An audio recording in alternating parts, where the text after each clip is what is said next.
I'm very excited to talk a little bit about my research, specifically focusing on disentangling moral hazard and adverse selection.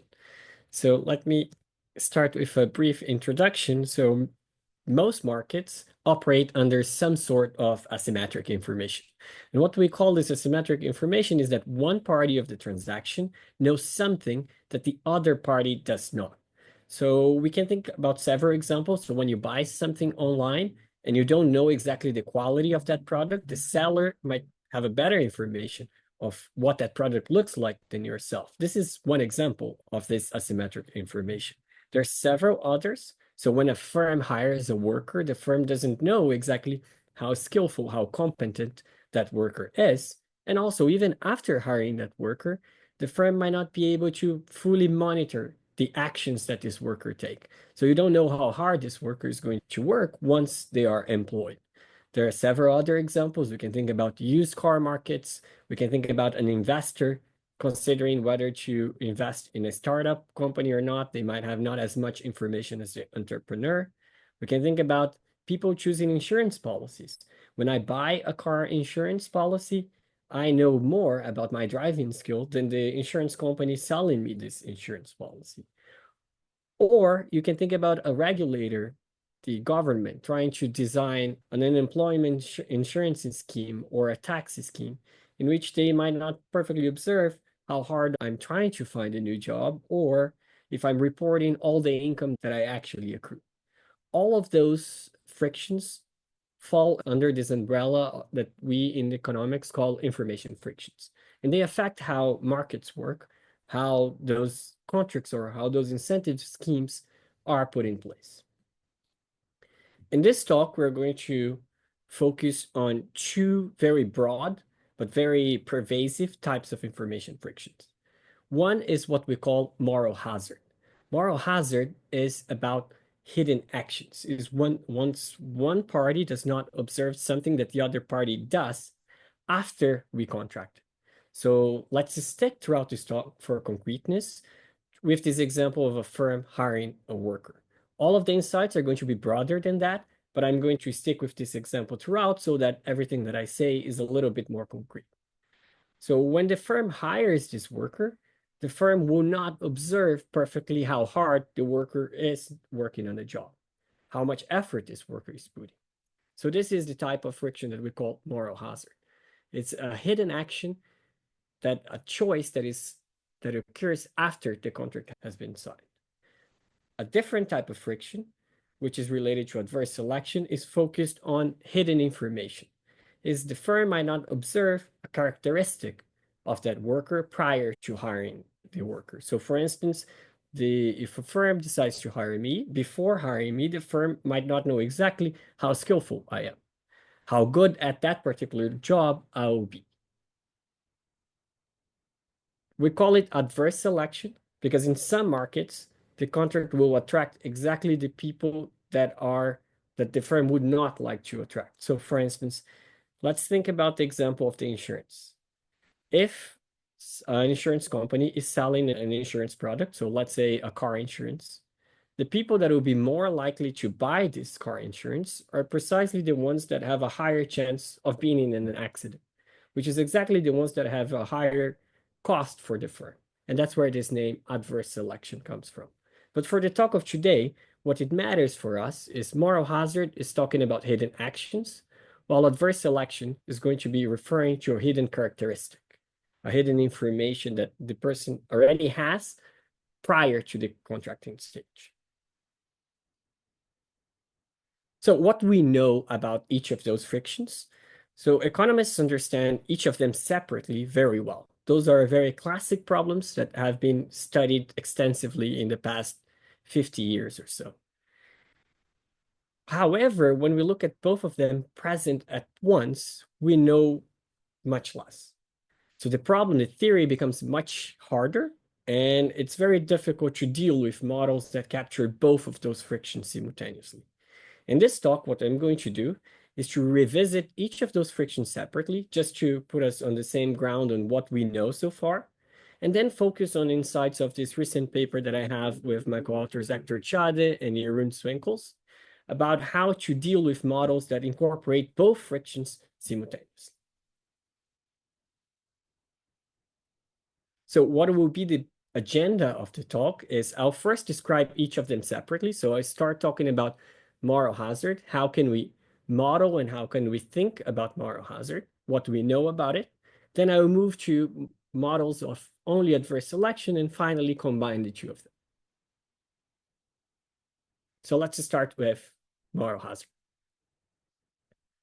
Let's start with what I'm calling pure moral hazard. It would be a situation in which we only have moral hazard. We are setting adverse selection aside for a moment. So let's stick with our running example of a firm who wants to hire and motivate this worker to exert some effort after being hired. The firm is going to offer a compensation scheme to this worker. And once hired, this worker will know how they're paid. They know their compensation scheme, and they're going to decide how hard they want to work at that job. And that, of course, depends on the incentive scheme, the compensation scheme that is in place. The firm will not be able to observe the effort of this worker, the actions of this worker perfectly, but they're going to observe a signal about it. So for instance, imagine that after I'm being hired, the firm does not observe how hard I work, but they observe how much I have produced. But this output might be stochastic, might depend on things that are beyond my control. So if I'm a salesperson, the firm will be able to observe my sales, but my sales will depend on if on that day we had the larger foot traffic on the store or not. So things that are beyond my control. What the firm observes is just my output, my sales, not necessarily how hard I have worked at that job. So let's formalize some of those ideas of moral hazard using a model. And this is something that economists have been doing for a long time. So how we're going to consider this, we're going to call the worker this agent. And this agent is going to maximize their expected utility. So this agent is going to be paid an amount pi that depends on the output. So if you think about a salesperson, that person is going to be paid maybe a fixed wage plus a commission that depends on how much they sell. This pi is exactly capturing that, how much I will be paid depending on how much I sell. This U is how much I value that pay. But I don't know exactly how much I'm going to be paid. That will depend on the sales, which is something that is random, something that is stochastic. So I'll evaluate that according to my expected utility of that. A here denotes my effort. We use A to denote actions because we want something that is very broad. So I'm going to use the letter A, but throughout the talk, as I'm focusing on this example of the worker, I'm going to be calling it effort. So when I change my effort, if I exert higher effort, I increase the chance of selling more. So I increase my expectation on sales, and that will affect how much I expect to be paid. But beyond that, exerting effort is costly. It requires energy, it requires time, it requires some effort from the part of the worker. So we have a cost of exerting this effort. So this is a cost that is increasing in A. The more effort I exert, the costlier it is. And finally, it depends on my characteristics. This data are some what we call my type and is my personal characteristics. When we're looking at the problem with pure moral hazard, we're going to assume that this type data is known. So the firm knows my type, everyone knows my type. What the firm does not observe is my effort, is the A that I choose. Given a contract in place, given a compensation scheme that I receive, I'm going to choose an effort, I'm going to choose an A that maximizes my welfare, that maximizes my expected utility minus my cost of effort. The problem of the firm is the firm wants to maximize their profits, which is expected output minus how much they have to pay me. That depends on the effort that I choose.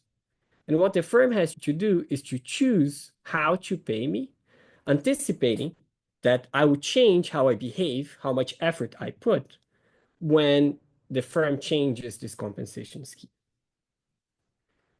This is a very classic model in economics that captures moral hazard, and it dates back to the 70s, and is very tractable. It's something that have been widely used in economics, and we have several insights coming from this model. So let me dive in a little bit into those insights and what we learned from this moral hazard model. How to start with, let me expand on how we solve those problems, because the main focus of what I'm going to talk about today is a methodological approach on how to solve problems that combine moral hazard and adverse selection. So let me describe a little bit how we solve each of them separately. When we look at moral hazard, we typically solve the problem by dividing the analysis into two steps. This was proposed by Grossman and Hart in '83. And the first step is to choose the compensation scheme that minimizes the cost of the firm, but induces a given effort level. So you decide, if I want the worker to work hard this amount, what is the cheapest way to achieve it? That's the step one. The step two is then to choose how much you want the worker to work hard, considering that your cost will depend on how much effort do you want to motivate from the worker. The main result is that you're going to use some sort of performance pay to motivate effort. So you're going to have to tie the compensation that the worker receives with the output that you see. So going back to the sales example, that's why we see sales commission, because the sales commission is what is going to motivate the salesperson to work hard and to try to sell more. The key trade-off that this model highlights is this trade-off between incentives and insurance. So when you offer a compensation scheme that depends on the performance of the worker, when you design this performance pay, given that the performance, the output is going to be stochastic, you're going to be generating risk for the worker. You're going to be generating uncertainty for the worker, which is something that the worker does not like, that no one likes. So when you generate more risk, more uncertainty, you end up having to pay, on average, a little bit more. So it's costly to generate this risk.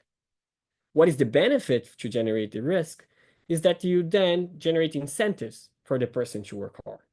So what firms have to do is that they have to balance this incentives insurance trade.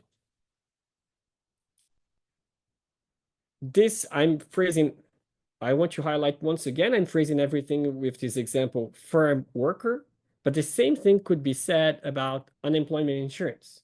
If I'm designing an unemployment insurance policy, what I want is to protect people that lost their job and have low income temporarily, but I still want to provide them incentives to search for a new job, which is something that is costly. So all of those ideas are broader than this example, firm worker, but I think this is the cleanest way to convey the main intuition. Once we solve this moral hazard problem and find what are the optimal compensation schemes, what they would look like is something that how much you pay the worker depends on how much output that worker generates. And that could be different functions with different shapes. Typically, they are increasing. The more you produce, the more you get paid. That's where the incentive is playing a role. Another ingredient that I had in the model that I haven't talked so much yet is that characteristics. I had a data in the description of the model, which are my personal characteristics, and it's something that I'm assuming that the firm knows, that the firm observes. In this world of moral hazard, for different characteristics, for different datas, the optimal contract would be different. The optimal incentive scheme would be different depending on the characteristics of the person. So what we would observe in practice is for each person with a different characteristic, I would offer a different compensation scheme. And that would be given to that person. So that person would arrive to the firm. I'm considering whether hiring that person or not. I know that that person is of type data 2. So then I would offer this compensation scheme to this person. If I know that person is data 3, I would offer this different compensation scheme to that person. So this is like a very quick overview on the moral hazard side. Are there any questions? Otherwise, I'll start talking about now the other side of the problem, which is the adverse selection part. As I mentioned, the adverse selection is about not knowing a characteristic, We observe actions, we don't observe a characteristic of the person involved. So we are going to use the same model. So if you look on the left-hand side here, the column where I'm describing the worker's preference and the firm's preferences, they're exactly the same as before. The same structure. The only thing that we are changing here is that with moral hazard, we did not observe A and we did observe theta. Now it's flipped. Now we observe the effort that the person is making, but we don't observe the type, the characteristic of the person. So what the firm needs to do now is design a menu of contracts so that each type is going to choose what you think that each type should choose. So what it happens here is you're going to offer a higher pay or a higher utility for higher types, for more efficient types, but you guarantee that people don't lie about being a different type. You're going to have to ask them to exert higher effort as well. So as we did with moral hazard, let me dive into how we solve adverse selection problems. There is a very useful principle that is the revelation principle that by Meyerson 81, that we can think about this problem as you offer a menu of contracts and you let people choose what is the menu, what contract inside that menu is designed for them. This is something that, for instance, we see a lot in insurance companies. You go there and then you choose from 3, 4, 5 different options which health insurance you want or which type of car insurance you want. And depending on the type that you choose, you're going to change your premium, but also your coverage. So you're going to be playing with those two things to make people select the contract that the firm thinks it should be designed for them. The same idea is going to be at road here. And what we're going to do is, in this example of a firm and a worker, is the firm is going to offer a menu of compensation schemes, of payment schemes, and the person is going to choose among them. And they should satisfy in an optimal menu two things. One that is incentive compatibility, that is each person is going to choose the contract that was designed for that type. So let's say that I'm type theta 1, the firm designed a contract thinking about type theta 1. We need to make sure that people that are actually of type theta 1 prefer that contract and are not lying about being a different type and choosing something else.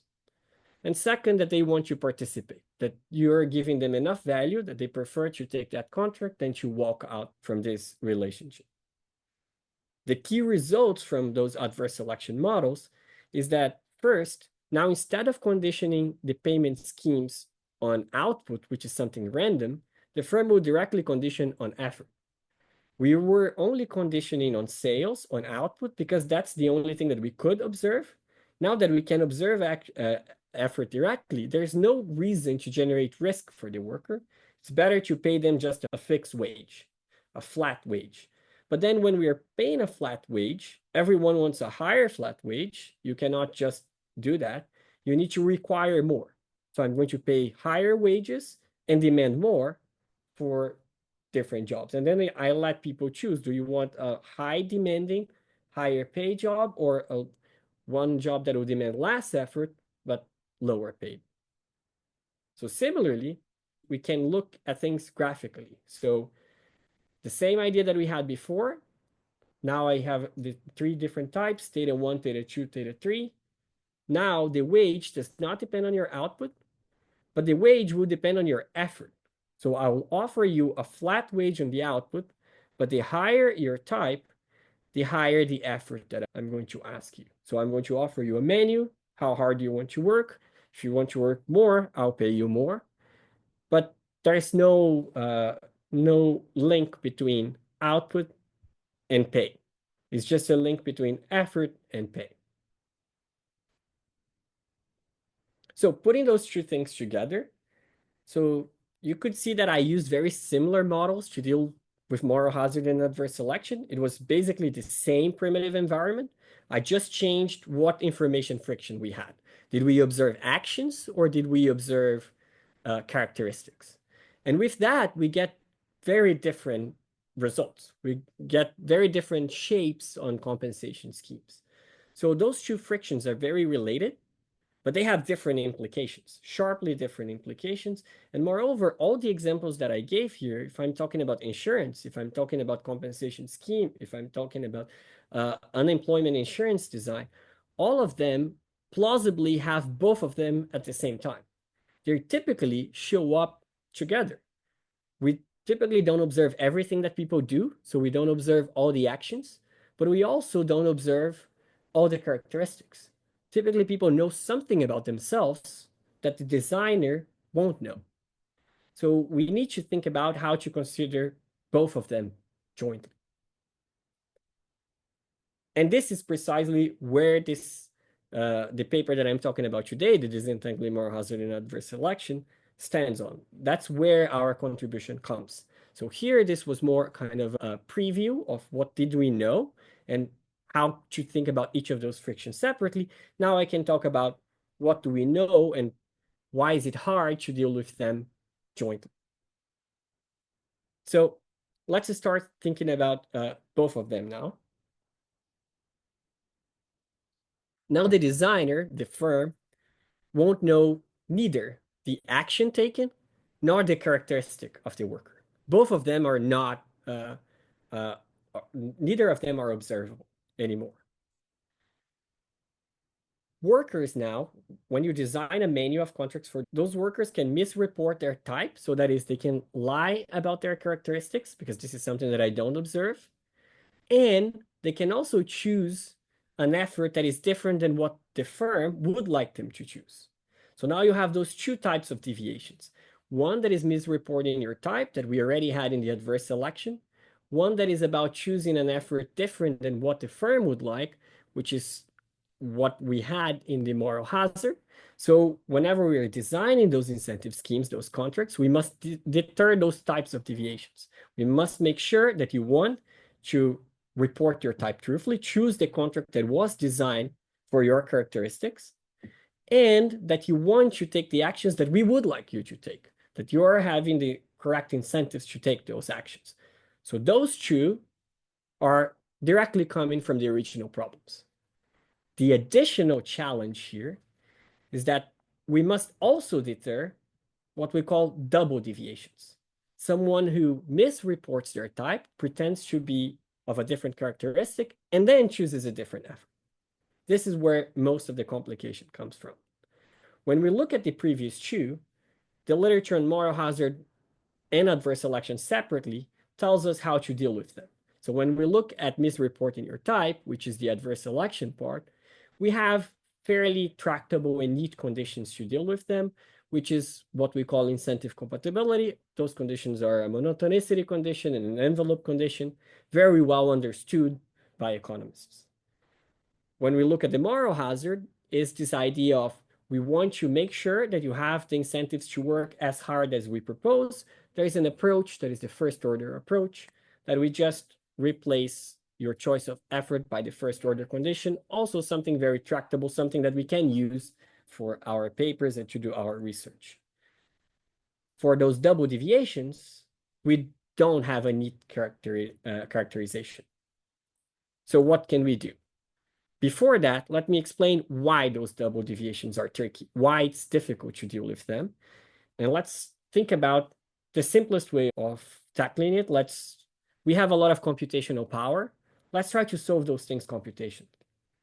So let's just try all possibilities. Let's just try all possible contracts that we could think and see which contract will give us the highest profit. What is the best for the firm? And that would be the solution. What is the tricky part there? So let's start discretizing things. Suppose that we have n types, n output levels, n effort levels, and n wage levels that we can choose from to keep things as simple as possible.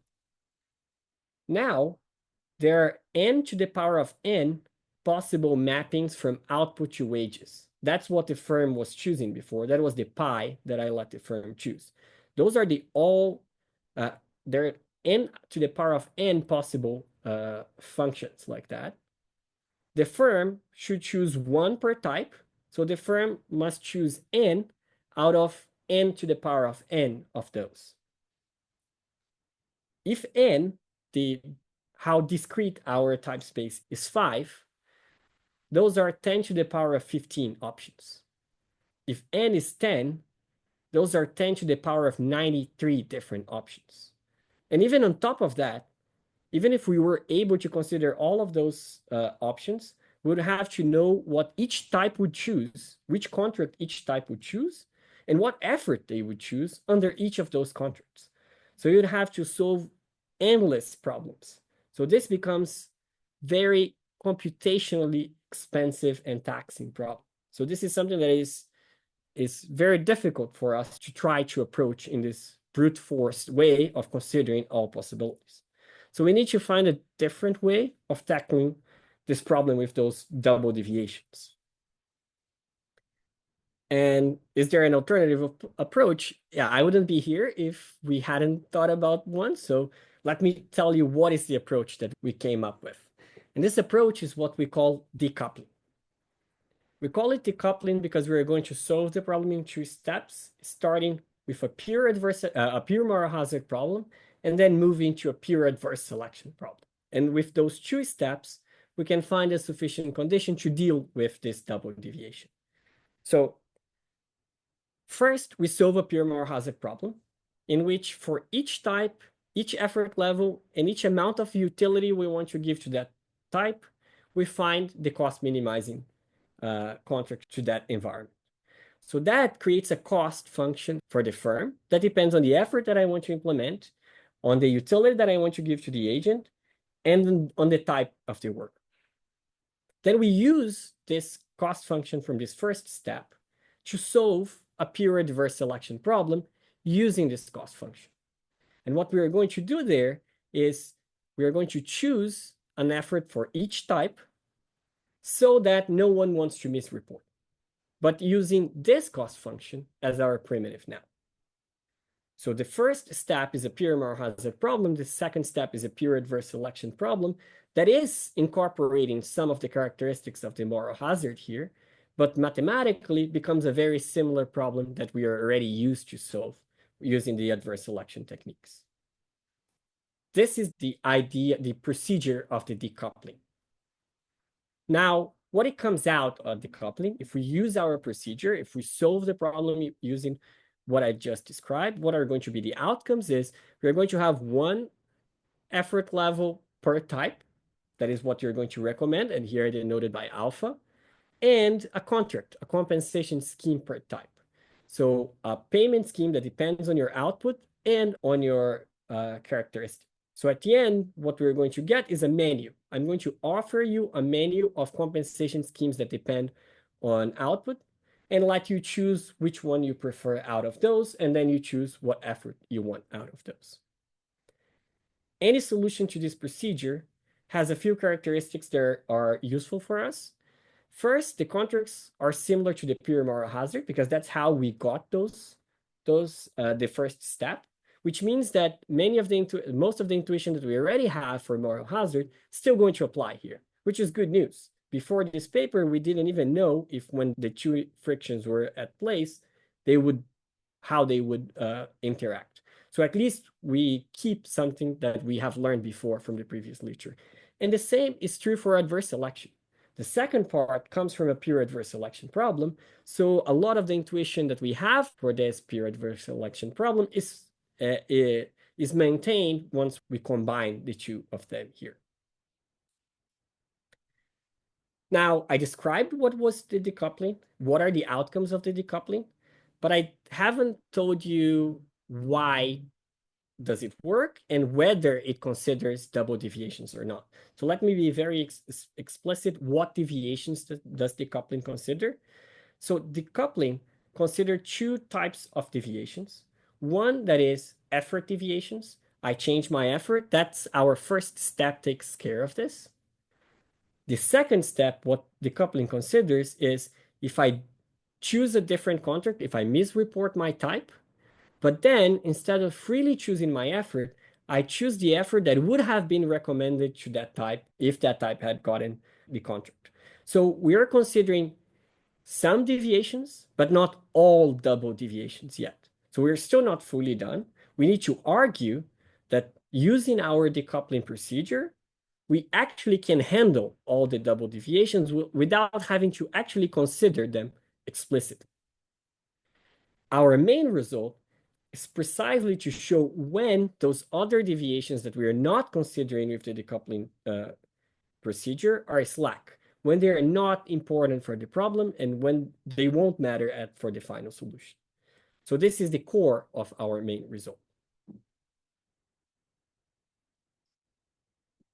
To state that main result, I need to define one property, which is what we call increasing marginal cost. Once I solved the decoupling procedure, the outcome was an effort recommendation for each type. So it was this alpha. We're going to say that this alpha satisfied the increasing marginal cost condition if the marginal cost of exerting that effort alpha, that is a function of theta, increases, oh, there's a typo here, should be increases in theta. What happens is higher theta are more efficient types. If I keep my effort fixed, my marginal cost would decrease when I become more efficient. However, this alpha, if it is increasing enough, when I increase my margin, the required effort, the marginal cost also increases. So we need that the effect of increasing alpha to be larger than the effect of increasing theta. So the name increasing marginal cost is that on path, on the effort that I'm implementing, the marginal cost of effort increases with type. This is what we define this condition. Our main result is that if we solve the problem using decoupling and the solution satisfies increasing marginal cost, then this decoupling solves the problem with moral hazard adverse selection, considering all the double deviations. So this is a way of solving this problem without having to check all those endless 10 to the power of 93 possible deviations that we were talking about before. So I'll skip the discussion of why MC works. In the paper, we dive into that, but I think it's more useful to tell you how to use theorem 1 and to show you an example of what is the outcome when you have both of them together and how things change.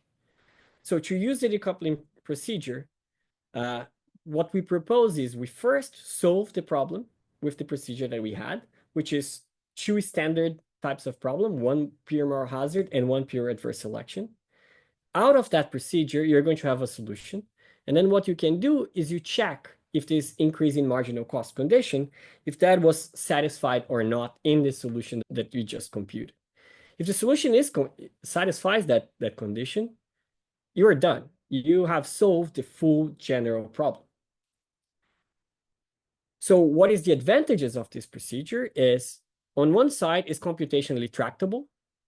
Actually, we even provide an algorithm in the paper on how to implement this, on how to solve this decoupling procedure, and then check whether the IMC is satisfied or not. So what we hope for is that researchers can use this approach to incorporate both frictions in their analysis. And so for what would be the optimal contract when you have both moral hazard and adverse selection at the same time. So let me show you a few examples and how things change when we have those two frictions. Here, I'm going to plot what is the effort that would be implemented as a function of the type. Here, types go from 0 to 1. And I have 4 figures here. One is the benchmark of full information. Imagine that the firm observed both of the two, observed both of the type and the effort recommendation. This black solid line is what effort would the firm require if they could observe both. Then when we introduce just the pure adverse selection, this is how the firm would distort the effort implemented. And this is kind of a known result. You don't want to leave higher information range to high types. So you distort all efforts down. And the lower the type, the more you distort downwards. Then when you have only pure moral hazard, the effort goes down. And here is because now we have to introduce risk. You have to introduce risk for people to choose higher effort. That makes generating effort costly, and you end up implementing lower effort than when compared to the full information case. What we show is that when we use the decoupling procedure and we combine both frictions, We then start from the pure moral hazard and we distort it downwards in a similar fashion that what we had from the pure adverse selection. So this is something that is very good news for the previous literature that was looking at problems considering only one of the two frictions, because a lot of the insights of either of them are maintained when we have both of them at the same time. However, the frictions combine themselves and you end up distorting effort even lower than what you would have had with either of them separate. We can, yes. Is there a way to check from this graphical analysis whether the IMC condition is satisfied? Great. I didn't put on the slides here, but yes, after we solve for the decoupling procedure, we get an effort function that we are implementing when they are both are present. And then we just plot what is the marginal cost condition there. If that marginal cost is not decreasing, the IMC is satisfied. So that is the last step, which is simply checking whether something is monotonic or not. Now let's look just quickly on the compensation schemes. I showed you the effort, but we can also plot what are the wage functions that we are generating when we solve the problem this way. With the pure adverse selection, as we argued before, it wouldn't depend on output how much you're paid, so it would be flat contracts at different levels. The pure moral hazard, you're going to condition how much you pay on the output, but you don't care whether people would choose a different one. So you don't need to differentiate the contracts too much because people cannot choose among them. Each person is offered only a single contract and is locked in that contract. So you don't think about people lying about their type. When you have both of them, you still need to condition on output. That still matters. So you need an increasing function. It cannot be a flat function, but you need to differentiate them enough. So that's why these contracts become much more spread apart than when you have just a pure moral hazard. This is precisely to make sure that the type theta equals to 1 prefers the black line instead of preferring the blue line down here. You need to make the blue line flatter so that they don't lie about being a different type and choosing a different contract. But all of that we can compute, we can use our algorithm to compute and solve the problem and then recover all of those characteristics. So just to wrap things up, so I described just the main result of the paper, which is theorem 1, which is that IMC is sufficient for decoupling. It's not a necessary condition. Decoupling can work even once when IMC is not satisfied. In the paper, we provide an alternative sufficient condition, which is single crossing of the wage contracts. So here we had the single crossing of the wage functions. The wages are crossing only once. That's also sufficient for our procedure, and it's something that you can check. But we also provide assumptions over primitives that guarantee that decoupling works. So how I framed theorem here was a guess and verify. We solve using decoupling and check whether it worked or not. We can also find conditions so that you're guaranteed to, if you use our procedure, you're going to find the optimum. But I think that the guess and verify is the most promising and the most broadly applicable approach to this problem. We hope that this is a useful tool for researchers to incorporate both frictions, but we acknowledge that there is a limitation here. We're only telling you how to solve the problem when decoupling works. We do not provide a solution for the problem when decoupling does not work. But I also want to advocate this as it's an open research question. So it's not only something that people can now use as a tool for more research, but there is still an open methodological question here to be addressed in the future. Thank you so much. I hope that I haven't extended too long. This is based on the paper with Hector Chad and Jeroen Swinkel, so I'm very happy to talk about it. Thanks. Thank you so much. That was a very interesting presentation. So I'm going to put a short survey in the chat for our participants. But in the meantime, if anyone has questions, feel free to unmute yourself and ask.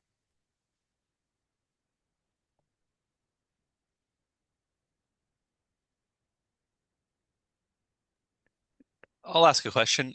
Thanks. So I'm not entirely, can you go to the very last slide? You're Yes. okay, yeah. So you're the limitation that you do not provide a solution when decoupling does not work. What does that mean when decoupling does not work? That means that either that you don't find an optimal set of contracts either to solve the moral hazard problem or to solve the adverse selection problem? Great. So let me clarify on that. We can find the optimal contracts for just moral hazard or just adverse selection. That would be part of the standard that we had before. Yeah, The tricky part are those double deviations.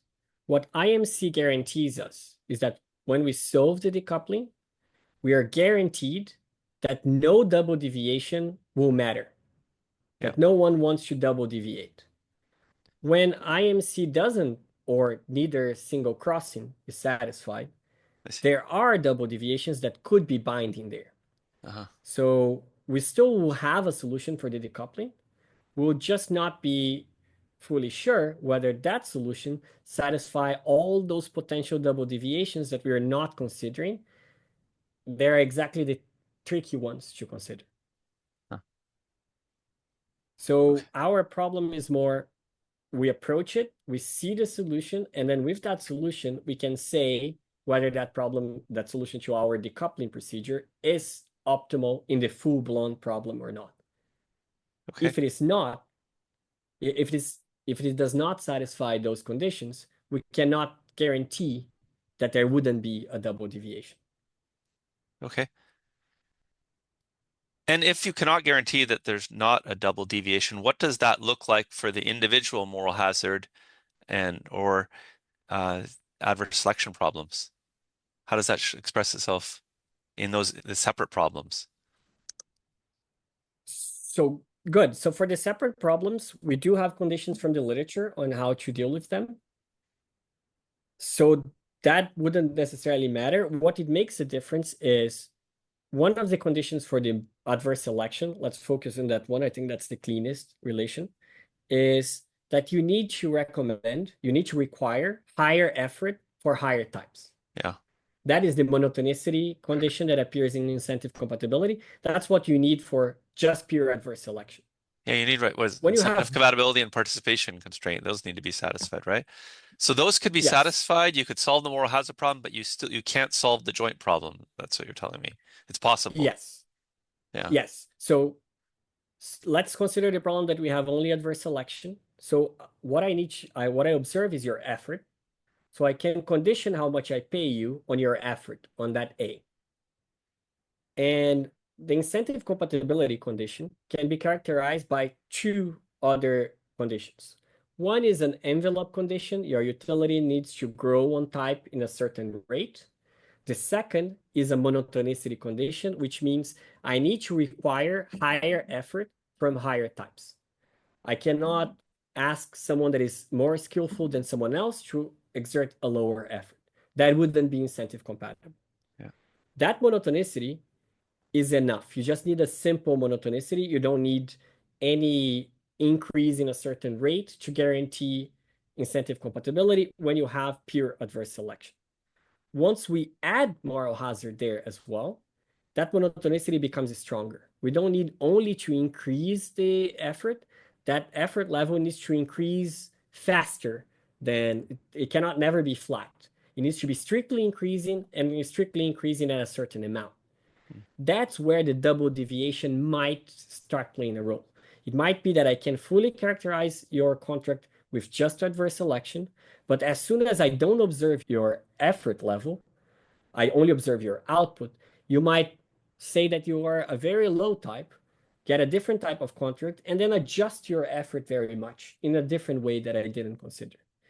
The IMC and our theorem 1 allows us to bypass those double deviations and say whenever those double deviations won't matter at all, and we don't even need to check them. Mm. So that's usefulness of this theorem, is avoiding us checking all these potential double deviations. Okay, yeah, thanks. Anyone else? We're just at about time, so everyone can get to their next class or meeting.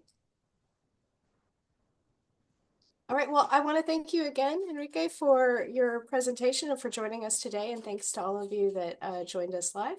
And I hope you join us for one of our final Spark talks in the coming weeks. And good luck with exams and the rest of your terms.